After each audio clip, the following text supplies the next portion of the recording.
have corn! We have corn! Our land has been invaded. This here is a deer hoof. My allergies are acting up. I'm making mulberry jam with our gifted berries. I'm not gonna dig a hole. I'm actually just gonna use a finger. Why? Our first jar is filled. It's time to prove yourself as a man and protect your corn. For 1 cup of sugar per every cup of berries. It's like my job here is done.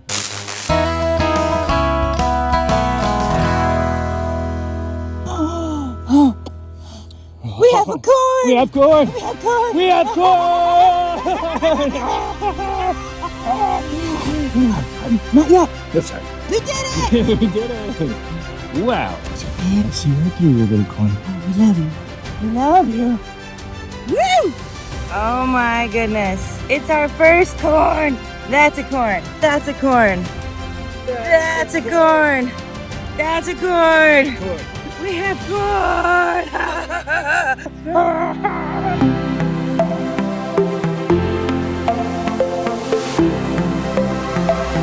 What are we doing today, Farmer Brian? Howdy, partner. Today we're doing the, not silver corn, our silver corn's in the front.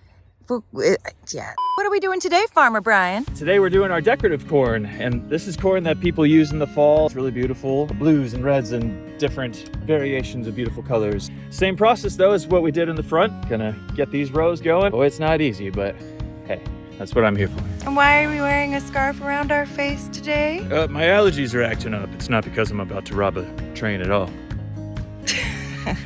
Last night, Brian and I finished up our vegetable patch. Really, really excited. These are not gonna be for selling, but for us to enjoy fresh vegetables, hopefully all summer long. We put in 12 tomato plants. We put in 12 different pepper plants. We've got sweet peppers, we've got red peppers, green peppers, and some spicy peppers. We've also got cucumber and zucchini already in here. And I have to tell you, just since last night, I swear they have grown just a little bit. We also decided to put mulch on top of the entire garden bed here because that will help keep the moisture locked in and hopefully provide a little bit of weed control. Normally, I wouldn't be mulching vegetables. It was highly recommended from a local farmer that I spoke with, so we went ahead and did that. It also just looks a little bit nicer and neater.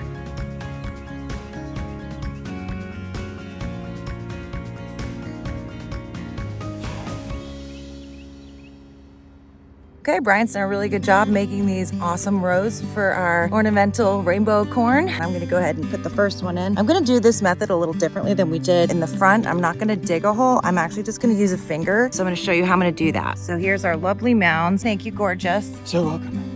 Oh, got some good mounds here. And here's my first beautiful piece of corn. We're just gonna start right here. I'm just gonna put a little hole with a finger and I'm gonna drop that in. And then we're just gonna cover that up. And that's our first baby. Here's hoping. How you feeling, gorgeous? So tired. So tired, me too. Ooh, wow. Did good. We just planted 200 rainbow mix. At least. Ornamental corn for fall decoration. Whatever we don't use or sell apparently makes really good popcorn popping kernels. I love popcorn. We did it. We did it. Look at those mounds he made. Yeah, look at these mounds. Oh.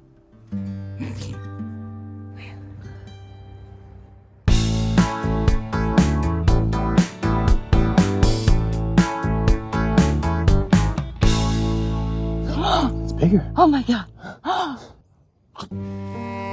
Our land has been invaded, and we had our first corn casualty. It's true. It's gonna be okay, baby. I know. It's gonna be okay. So, something came in the wee hours of the night. Ate some of our babies. And we don't know why. I think they might have just walked over and they snapped. I don't know that they were actually trying to eat them, looking at what happened here. It's so innocent. So pure. Why? So today, we've cut everything we were gonna do, and we're prioritizing putting the electric fence around the corn-loving property. We're gonna save the rest of our babies. You know what? The hunter and Bambi, I'm starting to see his perspective. It's my man right there.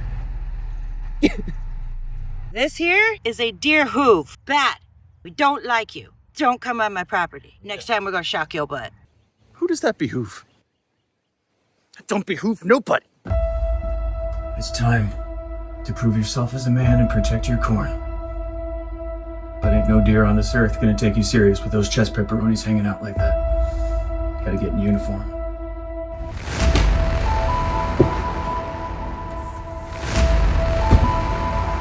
Let's go. Oh, God,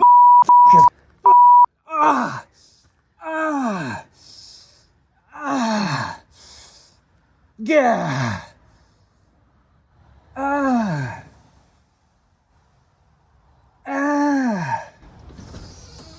Are you acting? Yeah. Oh my God. So apparently a very effective way of dealing with deer getting into your crap is one of these electric fences right here. So, man up, get this thing going.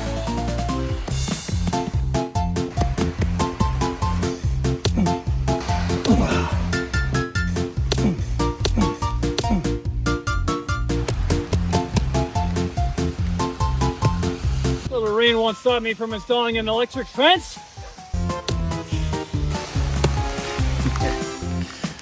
Come for me now, you dear bastards! Oh.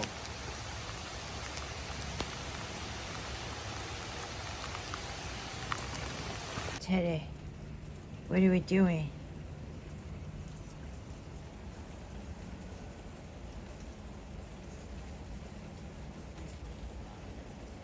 Looks like my job here is done. That works.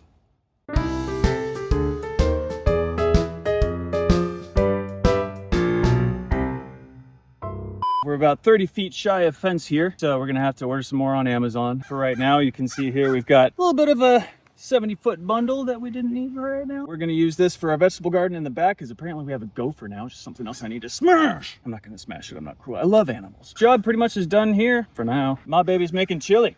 Onwards!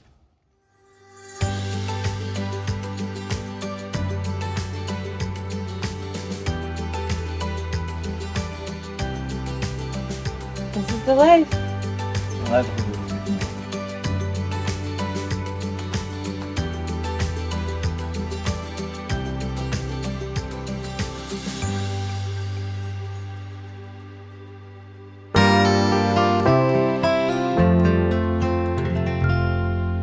We have been gifted with a huge mulberry tree in our yard. Every single day in the last week and a half, we have gone out and picked berries in the morning. We get so many mulberries. I've already made 3 pies and I've already made my first batch of jam, but I thought it would be a neat idea to show you how I'm making mulberry jam with our gifted berries. Yesterday, Brian was out there for about 2 hours and harvested an entire gallon of berries. That just means we have to make jam because we want to preserve them as long as we can. For this recipe, you don't need a whole lot. You just need your mulberries, you need some lemons, you need sugar. I'm using raw turbinado sugar, and I'm also gonna cut that with erythritol because I like to do lower sugar. You can totally go full sugar if you prefer it. I'm also gonna be using this liquid fruit pectin that helps to preserve it. It also helps to thicken it. And then you're also gonna need some jars. The recipe that I'm using actually calls for 5 cups. We have 15 cups, so I'm tripling the recipe. I've already started zesting my lemon here, but you can see all these gorgeous mulberries. Look at those mulberries. So many of them. If you've never zested before, you just need a handy dandy zester or hand cheese grater, and zest is just the outside layer of a lemon. You don't want to get that part, the white is rind, so you don't want to go too deep.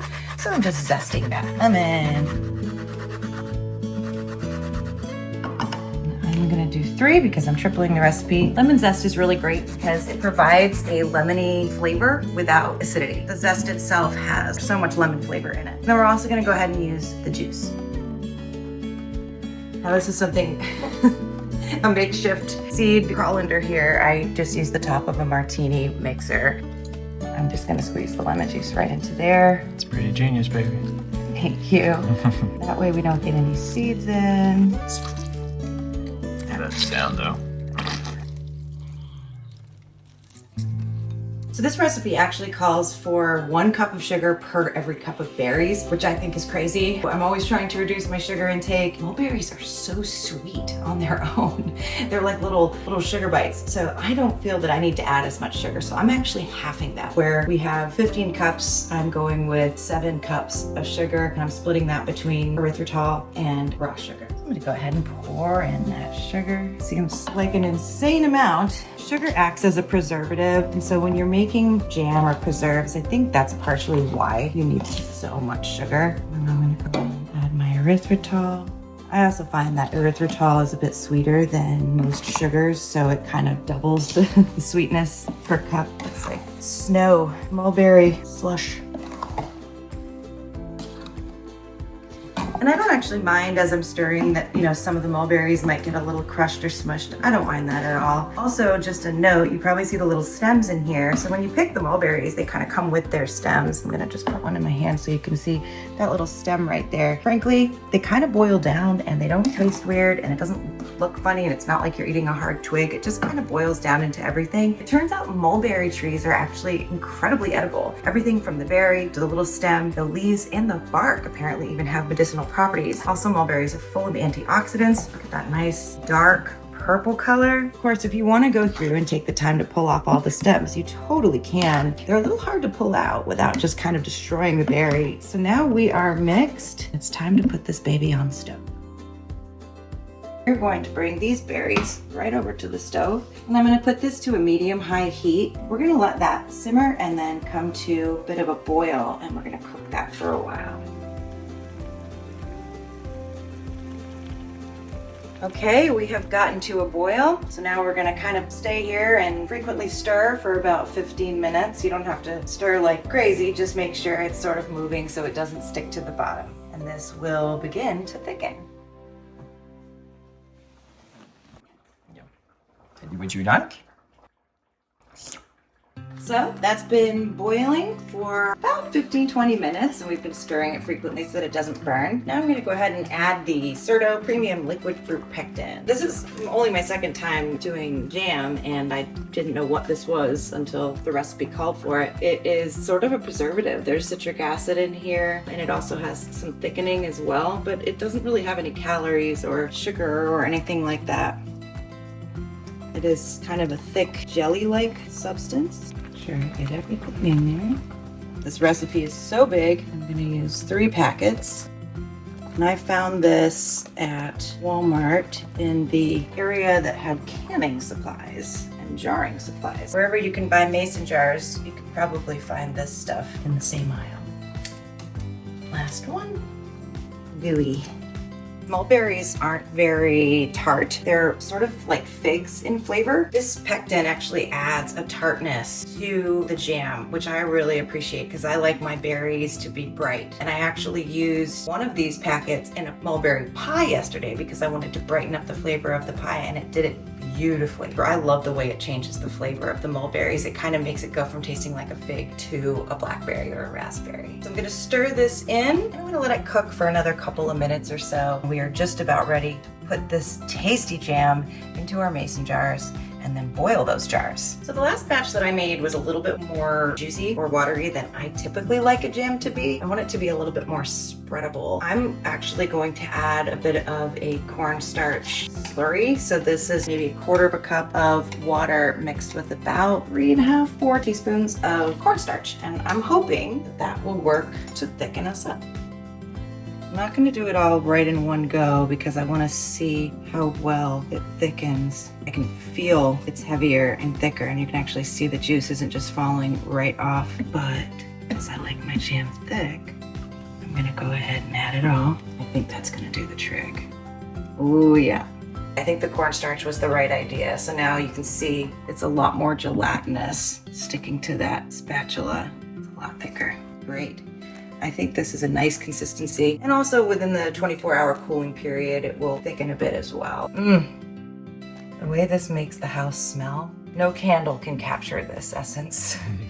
This is perfect. So now we have our nice thick mulberry jam. Oh, looks so good, smells even better. I have washed out a number of mason jars. I have a feeling these might and that'll be enough. I've got more. I figured at least 4 big ones and maybe a couple little ones. You have to wash and sterilize your mason jars, even if they're brand new from the store, especially if they're brand new from the store, before you put anything in them. Even though we're gonna be boiling these jars to preserve them, any bacteria that's in there is gonna stay in there and fester. Those are nice and clean. I've got my lids waiting. I have a funnel here, which is gonna help to prevent messes, and also this little device here which helps to decrease bubbles if you get any. Before I do this, I want to make sure that Brian, my special taste tester, has a little tiny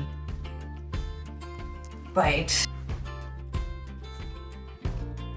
Oh my gosh, that's perfect. Why am I having deja vu? It's like we've done this before. Taste test? Please.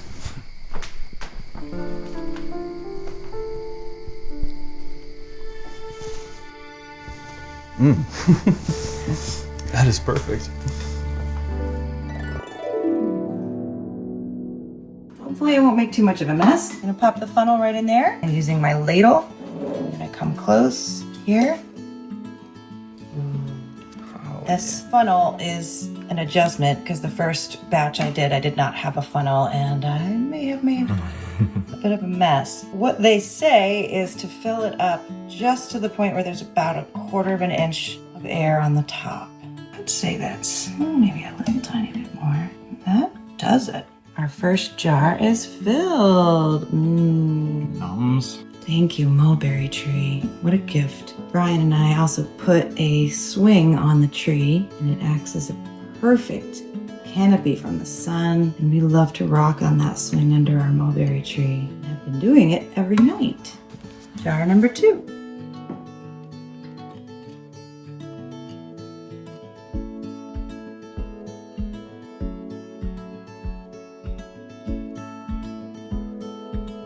I just want to chug those. You know what? You're a grown up. You can't if you want to. Oh yeah? Just, maybe not while they're scorching hot.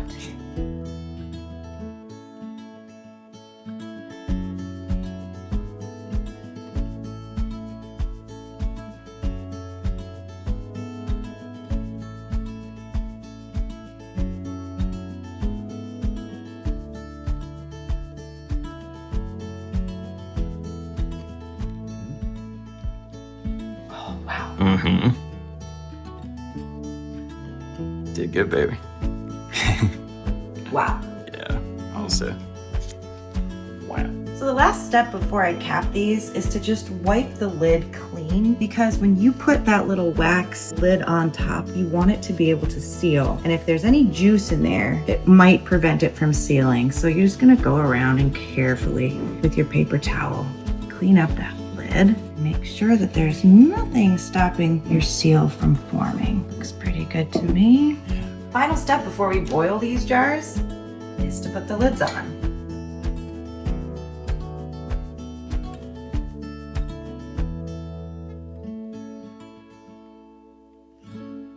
Voila. All right, time to boil these. So we're on pretty much our final step, which is boiling these jars so that it is sterilized. It also will seal the wax on top. This tool I picked up in the canning section at Walmart because we tried doing this without one of these the other day, and it was, Epic fail? let's just say we almost burned our faces off. This thing is so great. It gets in there right on top, and we're gonna drop these in, hoping that once I put all of it in, the water will be over the top of these jars. Now you can buy a canner, which is basically like a giant stock pot that has a sort of rack at the bottom to hold on to the jars. You don't necessarily need to have one, which is why I haven't bought one. That's perfect. You want the water to be above the lids. Ooh, that is very full. We're gonna boil these for 10 minutes. And then hopefully they will be sealed. Moment of truth here. Our cans have been in there boiling, and now we can remove them. Oops, that's backwards. Very nicely done.